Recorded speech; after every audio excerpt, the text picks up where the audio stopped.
eu acho que eu vou ver um TikTok. Você vai ver o que no TikTok? Eu vou ver um vídeo que um amigo me mandou. Ah, tá.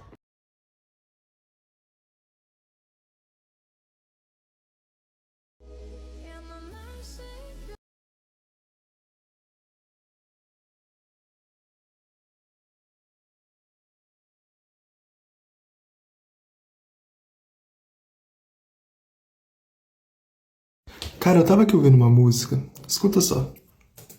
Essa aqui depois das 6, sei lá, tô com saudade de te encontrar. É que aqui em Sampa tá quieto demais, e as minhas paredes parecem fronteira. E as minhas paredes parecem fronteiras. Quando nós jogamos fronteiras no Google, geralmente nós encontramos algo relacionado a países, municípios, o que delimita um território. Só que e se eu te dissesse que existem mais outros tipos de fronteiras e que ainda assim a geografia faz parte? Nos próximos vídeos eu quero falar com vocês sobre 3 fronteiras.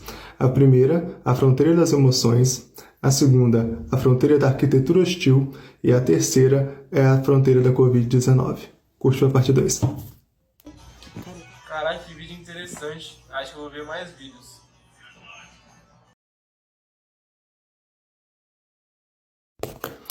Parte 2 sobre nossos vídeos de fronteiras. E a nossa primeira fronteira é a fronteira das emoções. Eu vou colocar uma imagem e vamos lá. Vamos tomar por uma emoção o medo. Algumas ruas da nossa cidade nós não frequentamos, seja por questão racial, por exemplo, uma pessoa negra não se sente confortável em passar em um lugar que está sendo majoritariamente branco e racista. Outro exemplo, questões de gênero, uma mulher não se sente confortável em andar em uma rua deserta e escura, em determinado horário da noite, ou até passar em frente a uma construção onde tem pessoas que ficam assoviando e com comentários machistas. E também a questão da segurança. Então, dentro da própria cidade, nós temos barreiras, nós temos fronteiras, que nós fazemos desvios, nós mudamos o nosso cronograma, saímos um pouco mais cedo, buscamos pessoas para andar junto. Tudo isso é uma fronteira dentro da própria cidade e que não está escrito em um mapa. Nossa segunda fronteira é a fronteira da arquitetura hostil. Vamos pensar que alguns elementos da cidade são arquitetados para que ocorra a expulsão de pessoas em situações de rua. Vou dar um exemplo bem clássico de como isso ocorre. A prefeitura decide colocar pedras debaixo de uma ponte, ou se não, criar um jardim de cactos. Toda essa arquitetura é planejada para que ocorra a expulsão de pessoas em situações de rua que antes residiam debaixo desses lugares. E esse é um exemplo bem clássico de como ocorre o que está na imagem, mas há outras maneiras mais sutis.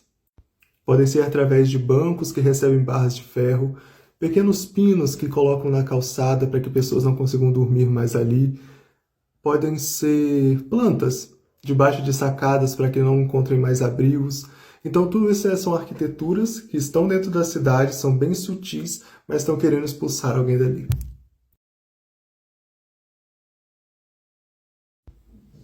Terceira fronteira, a fronteira da Covid-19, onde nós percebemos que 1,5 metro de distância pode ser sim uma fronteira, ou até mesmo as nossas paredes. Se você tiver olhado pela sua janela em 2020, 2021, você pode ter percebido que a cidade mudou.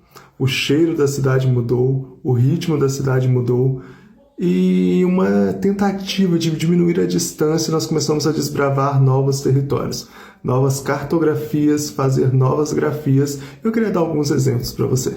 Nos tornamos agentes, desconfiamos das pessoas, batalhamos pela vitória.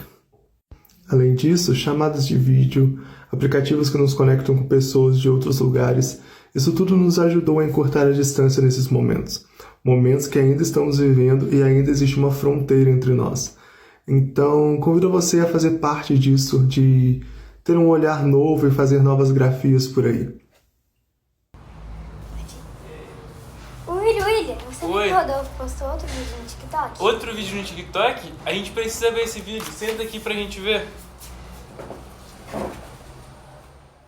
Certa manhã, ao despertar de sonhos agitados, Gregor Samsa deu consigo na cama, metamorfoseado em um inseto monstruoso.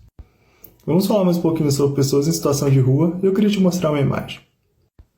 Geralmente, a imagem que circula na mídia é essa aqui. Uma pessoa sem rosto, uma pessoa deitada. Com essa cristalização da imagem, nós começamos a pensar que pessoas em situações de rua, elas estão sempre deitadas e também são pessoas sem identidade. E o que isso está querendo dizer para nós? Fazendo um paralelo com a obra do Kafka, em certo momento da história a família de Gregor não consegue mais achar humanidade nele. Simplesmente olham para ele pensando que ele é um inseto monstruoso. E colocando nos nossos dias para falar sobre pessoas em situações de rua, a imagem cristalizada dessas pessoas nos fazem não conseguir achar humanidade mais. Eu queria que você curtisse para a parte 2. Vamos pegar então que a casa de Gregor seja a cidade e o quarto de Gregor seja as ruas. Pessoas em situação de rua, elas não são estáticas ao espaço. Elas possuem seus movimentos migratórios durante o dia. E você pode até falar assim, mas quando essas pessoas se aproximam do meu carro, eu fecho o vidro por questão de segurança. Mas eu tenho certeza que há pessoas terríveis dentro de condomínios luxuosos que vestem os seus ternos e nós não temos essa preocupação. Visto isso, nós podemos perceber que há sim uma fronteira entre nós e essas pessoas em situações de rua, porque em nossa cabeça nós começamos a imaginar elas como pessoas que não têm mais uma identidade. Logo, tratamos elas como insetos monstruosos. Mesmo que não falemos e não pensemos nelas como inseto, mas a atitude é a mesma. Te recomendo o episódio Engenharia Reversa de Black Mirror. Vai tratar de uma maneira tecnológica, mas a essência é a mesma do que eu falei nesse vídeo.